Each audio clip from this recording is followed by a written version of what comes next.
નમસ્કાર બાલ મિત્રો, યુટ્યુબ ચેનલમાં આપનું હાર્દિક સ્વાગત છે. આજે આપણે ભાગ નંબર 101માં અપૂર્ણાંક વિશે એના પ્રેક્ટિસ વર્ક 4.1નું પ્રશ્નો જે છે તેનું સોલ્યુશન મેળવશું. તો ચાલો આપણે શરૂ કરીએ. સૌ પ્રથમ પહેલો દાખલો જે છે, નીચે આપેલી સંખ્યાનું શુદ્ધ અને અશુદ્ધ અપૂર્ણાંકોમાં વર્ગીકરણ કરો. હવે આપણે આગળ શીખ્યા શુદ્ધ અપૂર્ણાંક, અશુદ્ધ અપૂર્ણાંક, મિશ્ર અપૂર્ણાંક. તો અહીંયા આપણે શુદ્ધ અને અશુદ્ધને બે ભાગમાં વહેંચવાના છે. તો શુદ્ધ અપૂર્ણાંક એને કહેવાય કે જેનો અંશ નાનો હોય અને છેદ મોટો હોય તેને આપણે શુદ્ધ અપૂર્ણાંક કહીએ છીએ. અને અશુદ્ધ અપૂર્ણાંક એને કહેવાય કે જેનો અંશ મોટો હોય અને છેદ નાનો હોય. બે ભાગમાં આપણે એનું વિભાજન કરવાનું છે. તો ચાલો આપણે દાખલો ગણીએ. તો અહીંયા જોઈએ તો શુદ્ધ અપૂર્ણાંક અને અશુદ્ધ અપૂર્ણાંક એવા બે ભાગ આપણે કરીશું. સૌ પ્રથમ આપણે 4/5 છે, જેમાં અંશ નાનો છેદ મોટો એટલે શું આવશે તો કે શુદ્ધ અપૂર્ણાંક. 7/9 તો એમાં પણ અંશ નાનો છેદ મોટો એટલે શુદ્ધ આવશે. ત્રીજો દાખલો છે 9/11 તો એમાં પણ એ જ રીતે છે એટલે શુદ્ધ અપૂર્ણાંક. ચોથો રકમ જે છે ચોથી, તેમાં 11/9 જેમાં અંશ મોટો છે છેદ નાનો છે તેથી તે અશુદ્ધ અપૂર્ણાંકમાં આવશે. ત્યારબાદ 6/5 એમાં પણ અંશ મોટો છેદ નાનો છે એટલે આવશે અશુદ્ધ અપૂર્ણાંકમાં. ત્યારબાદ 7/8 તો આગળ આપણે જોઈએ તેમ એ આવશે શુદ્ધમાં. 2/3 શુદ્ધમાં, 4/5 શુદ્ધમાં, 24/26 શુદ્ધમાં, 99/100 તો પણ શુદ્ધમાં.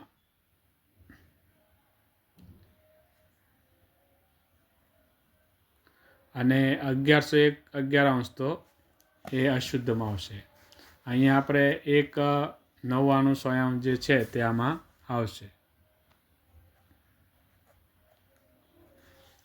તો આવી રીતે આપણે શુદ્ધ અને અશુદ્ધ અપૂર્ણાંકને બે વિભાગમાં આપણે વર્ગીકરણ કરીશું. ત્યારબાદ દાખલો નંબર 2, અશુદ્ધ અપૂર્ણાંકને મિશ્ર અપૂર્ણાંકમાં ફેરવો.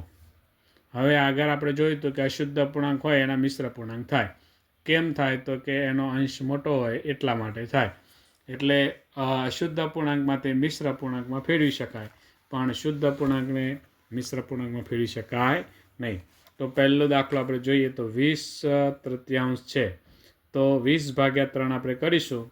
તો 20/3, 3 × 6 = 18, 2 શેષ વધી. હવે જ્યારે આવી રીતનો દાખલો ગણીએ ત્યારે એને આપણે જોઈએ તો અહીંથી જે નીચે શેષ વધે તે આપણે ઉપર લઈ જઈશું, ભાગફળ આવશે તે બાજુ પર રાખીશું અને જે ભાજક જે છે એને આપણે નીચે લઈશું. તો આપણે 3 જે છે તે નીચે આવ્યા, 2 એ ઉપર આવી ગયા અને 6 જે ભાગફળ આવે તે. તો આવી રીતે આપણે ભાગાકાર કર્યા પછી આવી રીતે આપણે રકમ મૂકીશું. પછી આપણો જવાબ ચકાસવા માટે જોઈએ તો 3 × 6 = 18, 18 ને 2 20, 20/3 તો આપણો જવાબ આવી ગયો. તો આવી રીતે આપણે અશુદ્ધ અપૂર્ણાંકને મિશ્ર અપૂર્ણાંકમાં ફેરવશું. એની એક બીજી પદ્ધતિ છે આ સમજવા માટે. આપણે જોઈએ તો 3 × 6 કરવાના, 3 × 6 પછી એમાં 2 ઉમેરવાના વત્તા 2 નીચે છેદમાં જે સંખ્યા હોય તે. હવે આનો કરશો તો 3 × 6 = 18 ને 2 20 નીચેમાં 3.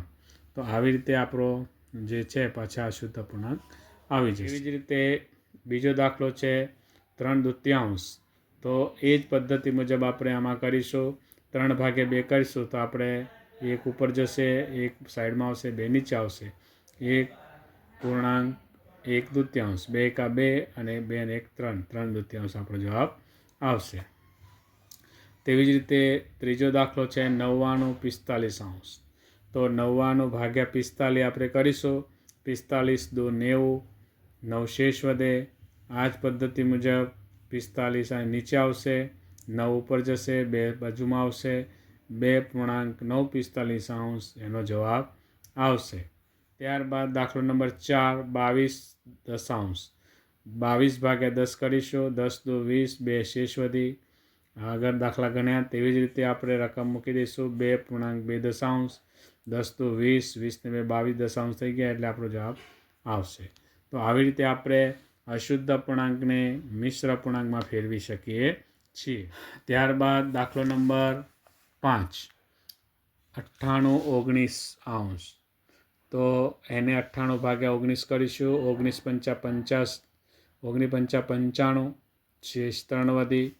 તેવી જ રીતે અશુદ્ધ અપૂર્ણાંકમાં જોઈએ તો 19 પંચા 55, 55 3 98, 19 થયો. તો આવી રીતે આપણે અશુદ્ધ અપૂર્ણાંકને મિશ્ર અપૂર્ણાંકમાં ફેરવવાના દાખલા આપણે જેવી રીતે અશુદ્ધ અપૂર્ણાંકને મિશ્ર અપૂર્ણાંકમાં ફેરવ્યા છે તેવી જ રીતે મિશ્ર અપૂર્ણાંકને અશુદ્ધ અપૂર્ણાંકમાં ફેરવવાના છે. તો કેવી રીતે ફેરવશું? તો આગળ આપણે ઉદાહરણમાં એક દાખલો ગણ્યો તો અહીંયા આ મિશ્ર અપૂર્ણાંક કહેવાય. મિશ્ર અપૂર્ણાંક કોને કહેવાય? કે જે પૂર્ણ અને અપૂર્ણાંક આ બંને ભેગા થાય એને મિશ્ર સંખ્યા આપણે કહીએ છીએ અથવા તો મિશ્ર અપૂર્ણાંક કહીએ છીએ. અહીંયા આપણે જોઈએ તો 4 ગુણ્યા 2 એટલે કે 2 ગુણ્યા 4 વત્તા 3 છેદમાં 4, 2 4 8 ને 3 11, 11 નીચે છેદમાં 4. તો મિશ્ર અપૂર્ણાંકનું શુદ્ધ અપૂર્ણાંક કેટલા થાય? તો કે 11/4 થાય. તેવી જ રીતે બીજો દાખલો 8.4 એમાં પણ આપણે આવી રીતે જ ગુણાકાર કરીશું અને સરવાળો કરીશું. તો છેદમાં જે રકમ છે 7 ગુણ્યા 8 વત્તા 4 બરાબર 8 સત્તા 56 ને 4 60/7. આ અશુદ્ધ અપૂર્ણાંક 8.4 અશુદ્ધ અપૂર્ણાંક થાય છે. તેવી જ રીતે દાખલો નંબર 3 2.3 તો 2 ગુણ્યા 100 વત્તા 3 છેદમાં 100. 100 દુ 200 વત્તા 3 203 થાય. તેવી જ રીતે દાખલો નંબર 4 30.15 તો 30 ગુણ્યા 4 વત્તા 15 છેદમાં 4. 30 ચોક 120 ને 15 135 છેદમાં 4. આ અશુદ્ધ અપૂર્ણાંક થયો. ત્યારબાદ 0.4 તો આપણને ખબર છે કે 0 ગુણ્યા 3 કરીશું તો 0 જ થાય વત્તા 4 એટલે 4/3 જ એનો જવાબ આવશે. હવે દાખલો નંબર 8 જેમાં ગુણાકાર છે તો ગુણાકારનો નિયમ આપણે જોયા હતા છતાં આપણે જોઈ લઈએ. સૌ પ્રથમ આપણે અશુદ્ધ અપૂર્ણાંકને મિશ્ર અપૂર્ણાંકને અશુદ્ધ અપૂર્ણાંકમાં ફેરવીએ. 3 દુ 6 ને 1 7/2. 3 ગુણ્યા 2 વત્તા 1 એટલે 7 થયા અને નીચે 2. અહીંયા 4 ગુણ્યા 3 વત્તા 2, 4 તેરી 12 ને 2 14/17. હવે અંશનો ગુણાકાર છેદનો ગુણાકાર. હવે જો છેદ ઉડતા હોય તો આપણે છેદ ઉડાડીને પછી આપણે ગુણાકાર કરીશું. તો 2 સત્તા 14 એટલે હવે શું વધ્યું? ઉપર 7, અહીંયા 7 વધ્યા. 70 49 છેદમાં 3. હવે 49 ભાગ્યા 3 કરીએ તો એનું સાદુરૂપ આપવું હોય તો આપણે એનો ભાગાકાર કરીએ. અહીંયા તો 49 ભાગ્યા 3, 16 તેરી 48. આમ જોઈએ તો 3 એકા 3, 3 છક 18, 1 શેષ વધી. એટલે આપણા શુદ્ધ અપૂર્ણાંક મિશ્ર અપૂર્ણાંકમાં કઈ રીતે લખાશે? તો કે 16.1 આપણો જવાબ આવશે. 16 તેરી 48 ને 49. તો આ થયું સમછેદી અપૂર્ણાંકનો ગુણાકાર. હવે ભાગાકારનો એક દાખલો જોઈશું આપણે. તો ભાગાકારની અંદર આપણે મિશ્ર અપૂર્ણાંકનો દાખલો જોઈ લઈએ અથવા તો બંને જોઈએ તો એ ચાલે. અહીંયા 9/4 ભાગ્યા 3/2. તો જ્યારે ગુણાકાર કરીએ અહીંયા નિશાન મૂકીએ એટલે જે કહેવાય એને વ્યસ્ત થઈ જાય. એટલે 3/2 છે તો 2/3 થઈ જશે. પછી છેદ ઉડાડીશું તો છેદમાં આપણે જોઈએ તો અહીંયા 2 દુ 4, 3 તેરી 9 એટલે વધશે શું? 3/2. તો આનો ભાગાકાર 3/2 એનો જવાબ આવશે. ત્યારબાદ અહીંયા મિશ્ર અપૂર્ણાંક છે તો આપણે એના અશુદ્ધ અપૂર્ણાંકમાં ફેરવ્યા પછી એનો ભાગાકાર કરીશું. તો 18 તેરી 54 વત્તા 2 એટલે 56/3. 9 છક 54 ને 2 56 છઠ્ઠાંશ. તો બંનેમાં જોઈએ તો 56 તૃતીયાંશ ભાગ્યા 56 છઠ્ઠાંશ. હવે આપણે જ્યારે એને ગુણાકારમાં પરિવર્તિત કરીશું તો અંશ અને છેદ એટલે કે વ્યસ્ત થઈ જશે. એટલે 56 છઠ્ઠાંશ છે તો 6 ઉપર જશે, 56 નીચે જશે. આવું કર્યા બાદ આપણે સામે સરખી સંખ્યાને આપણે છેદ ઉડાડ્યા અને 2 તેડી 6, અહીંયા 6 છે એટલે 3 દુ 6 એટલે આપણો જવાબ આવશે 2.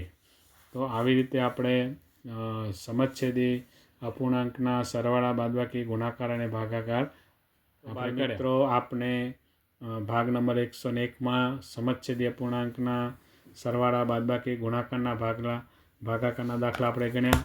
હવે પછી આપણે ભાગ નંબર 102માં મળીશું. નમસ્કાર.